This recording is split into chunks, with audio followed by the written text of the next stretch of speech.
반갑습니다. 경매 채널 김도현입니다. 자, 이번 시간은 경상남도 김해시 관동동에 있는 상가 물건에 대해서 한번 분석해 보도록 하겠습니다. 자, 주로 아파트 물건에 사람들의 관심도가 높은 특정 지역의 관심도가 높은 아파트 분석을 위주로 주로 수업을 했었습니다. 근데 이제 사람들의 관심은 상가나 또는 다른 기타 단독주택, 토지 뭐 이런 곳에 관심 있는 분들도 많이 있습니다. 자, 그런 분들은 자, 이런 물건들도 좀 취급해 주세요. 뭐 이런 댓글도 있고 요청도 있어서 관심도는 좀 떨어지지만 그렇지만 이렇게 상가는 이런 식으로 분석을 하고 이런 부분들이 중요하다. 그래서 경매 물건을 볼 때 이런 부분에 좀 더 초점을 두고 분석해 봐야 된다. 이런 부분들을 여러분들한테 한번 보여드리고자 관동동에 있는 상가 물건 하나를 분석해 보도록 하겠습니다. 사건 번호 2020 타경 3525호 관심도가 꽤 높은 상가 물건입니다. 한번 보겠습니다. 네, 사건 내용.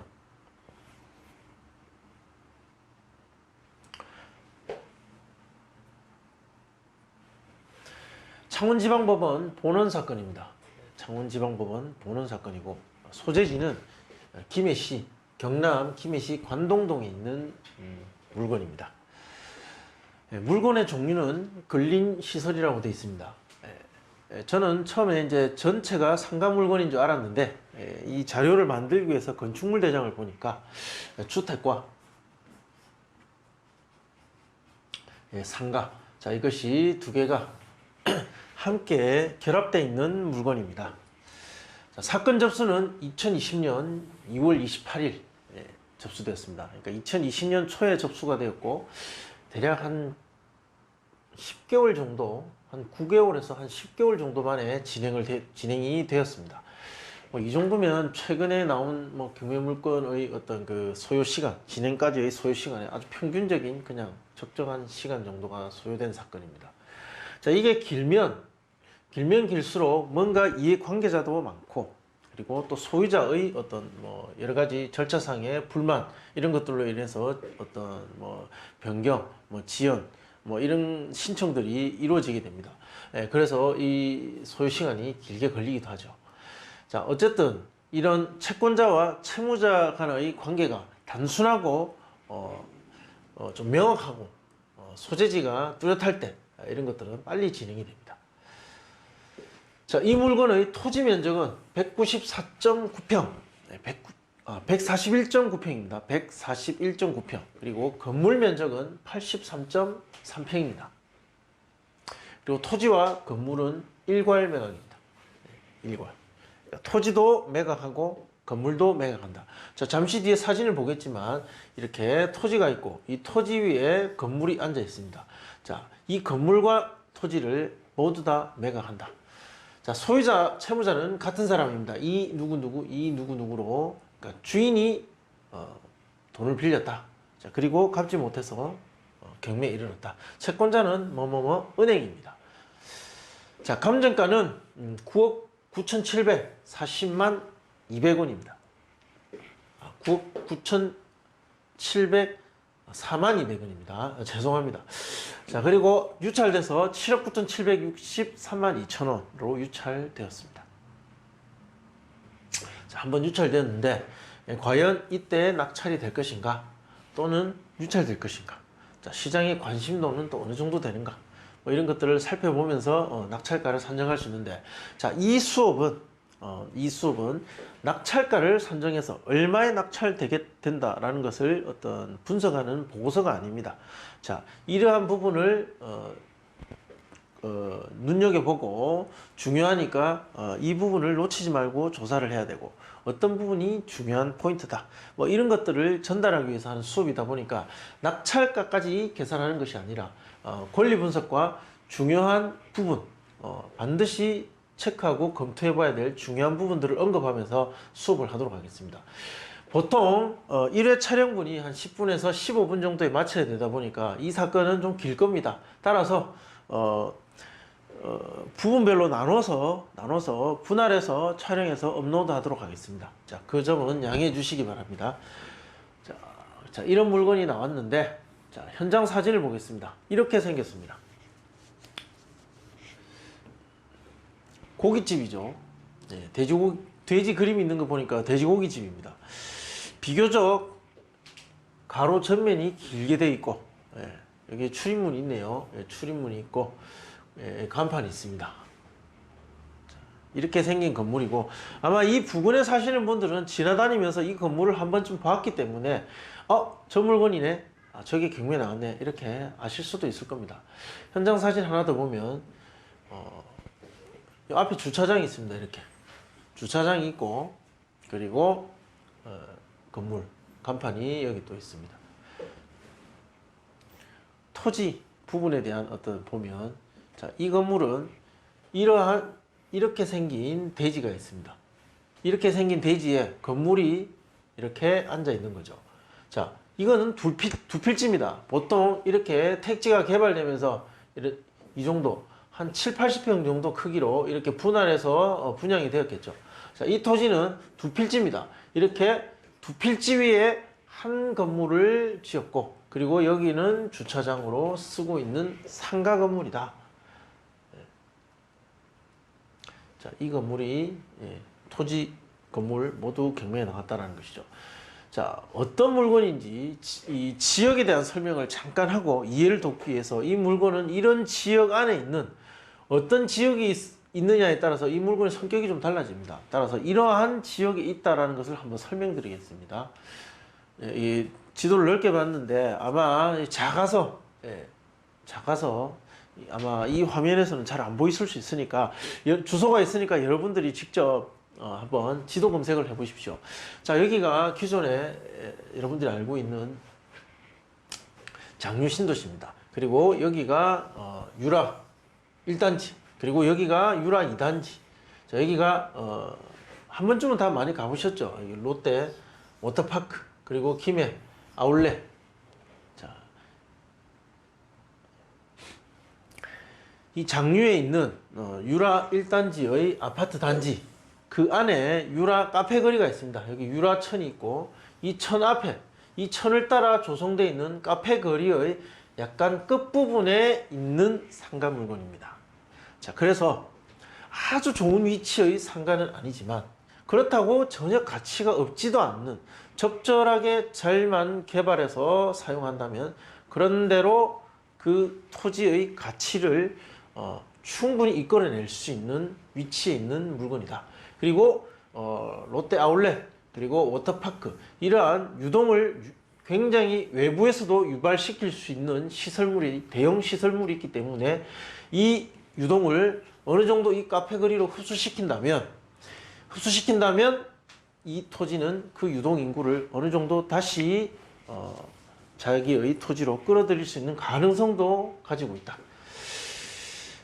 1단지와 2단지, 그리고 기존에 있는 장유, 각자의 상업시설을 다 갖추고 있기 때문에 평범한 시설로는 특별히 부각될 수는 없을 것입니다. 따라서 여기가 인근 지역이고, 여기는 어느 정도 유사 지역이라고 보시면 되겠죠. 네. 그래서 제가 봤을 때 이 토지 가치를 최대치로 올릴 수 있는 것은 이 유사 지역에도까지 어느 정도 영향을 미칠 수 있는 업종의 어떤 상업적인 시설물이 들어온다면, 그리고 더불어 이 유동 인구의 어떤 수요를 반영할 수 있는 그런 업종의 상업 용도로 사용하는 토지라면 이 물건의 가치는 정말 최고로 끌어올릴 수 있다. 저는 그렇게 봅니다. 그리고 바로 인근 지역에 대한 걸 보시면, 이제 지도를 좀 확대해서 이 물건이 보이도록. 자, 이게 유라천입니다. 자, 보이시죠? 이렇게. 자, 이렇게. 이 유라천을 따라 산책로가 잘 조성되어 있습니다. 양쪽으로. 뭐 청계천, 뭐 부산에 있는 온천천, 뭐 울산에 있는 태화강, 뭐 이런 것처럼, 진주에 있는 난강, 뭐 이런 것처럼 산책로를 잘 조성해 놨습니다. 그 산책로 바로 앞에 있는 토지죠. 자, 여기서 내려가는 지름길도 있습니다. 그리고 징검다리도 있고, 따라서 주택 용도로도 굉장히 좋고, 상업 용도로도 괜찮은 필지입니다. 이 필지와 이 필지 두 개가 붙어서 개발된 물건입니다. 예, 이 인근 지역에 이 지역에 사신다면 굉장히 선호할 만한 토지입니다. 예, 그리고 잘만 어떤 상업적 가치가 있는 잘만 어떤 좋은 업종을 집어넣는다면 유사 지역 그리고 인근 지역을 넘어서 많은 수요를 유발할 수도 있다. 자, 어떻게 활용하느냐에 따라서 토지의 가치가 달라질 수 있다. 자, 이렇게 말씀드릴 수 있습니다. 그리고 앞에 학교도 있고요. 도서관, 우체국, 이런 편익시설들도 위치하고 있습니다. 그리고 이 주변에는 전부 다 잘 어떤 조성된 그런 어떤 상업시설들이 종류별로 다 있습니다. 자, 이러한 지역이다. 자, 그것을 참고하시고 이제 물건을 한번 보시면 됩니다. 어떤 물건을 매각하느냐, 무엇을 팔기 위해서 나와 있느냐, 이 부동산 표시 목록은 반드시 살펴봐야 됩니다. 자, 이러한 지역에 이 물건을 판다는 것이죠. 아까 앞에서 보셨다시피 두 필지와 그리고 건물, 토지 141.9평, 그리고 건물이 아까 83평인가 그랬죠. 자, 이렇게 팝니다. 자, 그 부분에 대한 내용이 여기 나오는 거죠. 자, 경상남도 김해시 관동동 1067-1번지, 그리고 관동동 1067-2번지, 이 두 필지를 매각한다. 자, 대지 231.5제곱미터, 237.6제곱미터, 합하면 141.9평입니다. 자, 이 필지, 땅 두 필지와 그리고 건물, 세 번째 건물입니다. 경상남도 김해시 유라 카페길 4-4, 7입니다. 4-7이라고 되어 있네요. 카페길 4-7이라고 되어 있습니다. 건물 도로명 주소는 유라 카페길 4-7. 경량 철골조 샌드위치 판넬 지붕 단층의 단독주택 및 제2종 근린생활시설 275.535제곱미터. 자, 이것이 매각 대상물이다. 즉, 자, 정리하겠습니다. 토지 두 필지와 자, 그리고 건물 한 동. 자, 이렇게 매각한다는 겁니다. 자, 이 물건이 경매로 진행되는 과정에 어떠한 이해관계자의 어떤 권리 신고가 있었는가? 자, 이건 중요한 부분입니다. 권리 분석하기 전에 어떤 이해관계자들이 권리 신고가 있었는지, 그리고 그 사람은 구체적으로 어떤 권리인지는 알 수는 없지만 이러이러한 사람이 있었고 그 사람은 낙찰받은 이후에 나한테 영향을 줄 수도 있기 때문에 놓치지 말고 정확하게 분석해야 되겠다라는 것. 자, 그 흔적을 한번 보는 거죠. 그리고 진행 과정에 있어서 특이점이 있는지 그런 것들을 살펴볼 필요가 있습니다. 보시면 중요한 아주 중대한 권리에 영향을 미칠 만한 이해관계자의 흔적은 보이지 않습니다. 보시다시피 임차인의 흔적이 보이지 않습니다. 집행관 그리고 채권자들의 채권계산서 이런 내용 외에 다른 기타 낙찰 이후에 남아서 낙찰자와 정리를 해야 될 그런 권리를 가질 법한 점유자, 유치권자 이런 흔적이 전혀 보이지 않는다는 거죠. 그럼 누가 점유하고 있느냐? 자, 누가 점유하고 있느냐? 자, 소재지 1, 2, 3 이렇게 나눠져 있죠. 이것은 자, 매각하고자 하는 필지 1번과 필지 2번 그리고 건물입니다. 자, 땅만 점유하고 있는 사람은 없겠죠. 그래서 이렇게 공란으로 되어 있는 것이고 건물에 사람이 있겠죠. 그래서 이 3번에만 점유 관계에 대한 어떤 기재 내용이 있는 겁니다. 자, 누가 점유하고 있느냐? 채무자라고 되어 있습니다. 소유자가 점유하고 있고 또 기타 점유도 있죠. 이 내용이 여기 있습니다. 전입세대 열람을 해보니까 해당 주소지에 세대주가 존재하지 않는다. 자, 이 물건은 주택과 플러스 상가입니다. 따라서 이 주택에 누군가 전입해서 살 수도 있겠죠. 집행관 입장에서는 이 주택에 누가 사는가를 확인할 필요가 있습니다. 자, 그래서 전입세대 열람 내역을 해보니까 전입자는 없다.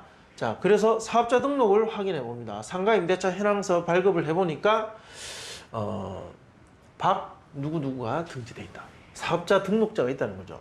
자, 외관으로 봤을 때 고깃집이고 그 고깃집에 누군가는 장사를 하고 있습니다. 그 사람의 사업자가 박 누구누구로 등재되어 있다는 거죠. 그런데 권리 신고는 하지 않았습니다. 자, 그래서 소유자에게 문의를 해보니까 자, 또 답변을 했습니다. 자신의 딸이라고 했습니다. 그 점유자로 딸이라고 그렇게 이야기를 했답니다. 자, 그럼 이렇게 짐작할 수 있겠죠. 상가주택을 지어서 소유자가 자기 딸에게 고깃집을 하게끔 했다. 뭐 이렇게 예상할 수 있겠죠. 물론 사업을 하기 위해서는 당연히 세무서에 사업자 등록을 했을 것이니까 이런 흔적이 발견되었을 것이다. 그리고 임차인은 아니니까 권리신고를 하지 않았다. 따라서 뭔가 인수할 대항력이 있는 임차인은 아닐 것이다. 여기까지는 짐작이 가능하겠죠. 자, 그 다음 내용은 이제 등기사항과 그리고 안에 있는 임차인에 대한 어떤 권리 분석을 이제 넘어가야 되는 상황입니다. 자, 여기까지 말씀드리고 물건에 대한 대략적인 설명 그리고 사건 접수 내역과 누가 점유하고 있다 정도까지만 첫 번째 수업 시간에 말씀드리고 시간 관계상 벌써 15분이 넘었으니까 다음 타임에 그 다음 내용을 이어서 제가 설명드리도록 하겠습니다. 자, 시청해 주셔서 감사합니다. 좋아요, 구독 신청 부탁드리겠습니다. 감사합니다.